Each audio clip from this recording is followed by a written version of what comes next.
Mheshimiwa, Your Excellency, the Deputy Governor, our County Commissioner, viongozi wote walio mahali hapa, mabibi na mabwana, hamjambo? Okay, mimi ndio MCA wa area hii ya Chewani Ward. Kwa majina naitwa Sofia Maro, na siku ya leo nataka kusema ni asante kwa hii fursa ambayo nimepata ili kuja kushirikiana nanyi wananchi wa Tana River. Ni kwa sababu ya kusherekea siku ya Madaraka Day. Ni siku ambayo tumepata madaraka kutoka kwa wakoloni, na leo tunasherekea miaka 63 kutoka tupate uhuru. Yangu ni machache nataka kusema, kwa sababu tumepata madaraka.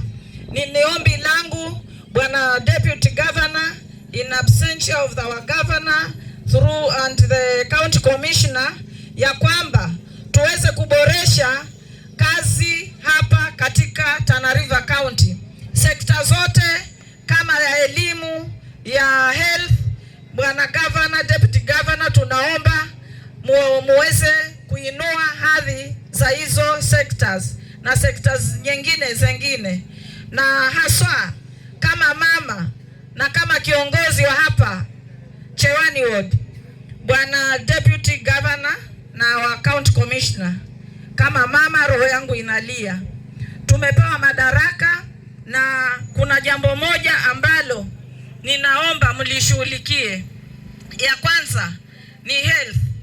Hospitali yetu iko chini sana, madawa hakuna, muhudumie paka CT scan hakuna, wamama wanakuwa referred, wamama wajawazito pamoja na watoto, kwa ukosefu wa kukosa damu peke yake. Hizo ni huduma ambazo ni za dharura, na kama hii hospitali ni hospitali ya level 4, Bwana Deputy Commissioner, Bwana Commissioner na Deputy Governor, na waomba hilo swala mlishughulikie na mumfikishie governor wetu.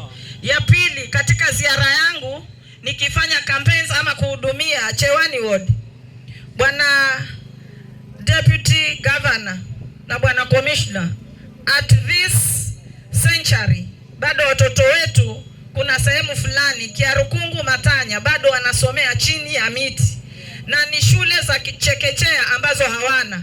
Ni ombi langu ya kwamba hilo jambo mlishughulikie kwa dharura. Tazama, msimu huu ni wa mvua na ni wa vumbi.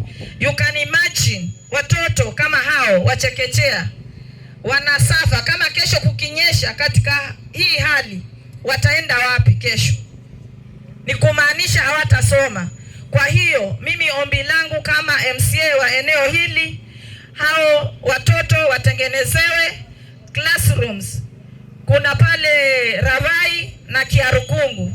Tafadhali ni ombi langu, na nitaka kuhimiza wananchi wa Tana River ya kwamba kwa sababu tumepata madaraka, tushikane kwa umoja, tuache tofauti zetu, tusipigane kwa msingi wa dini, kabila ama rangi. Tuwe kiungo kimoja, tuwe jamii moja, kwa sababu utengano ni udhaifu, lakini tukishikamana tutajenga nchi yetu.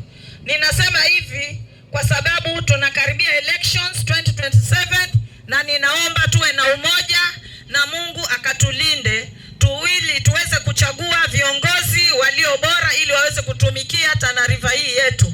Nasema ni asante. God bless Kenya, God bless Tana River, God bless Chewani Ward. Asanteni na Mungu awabariki.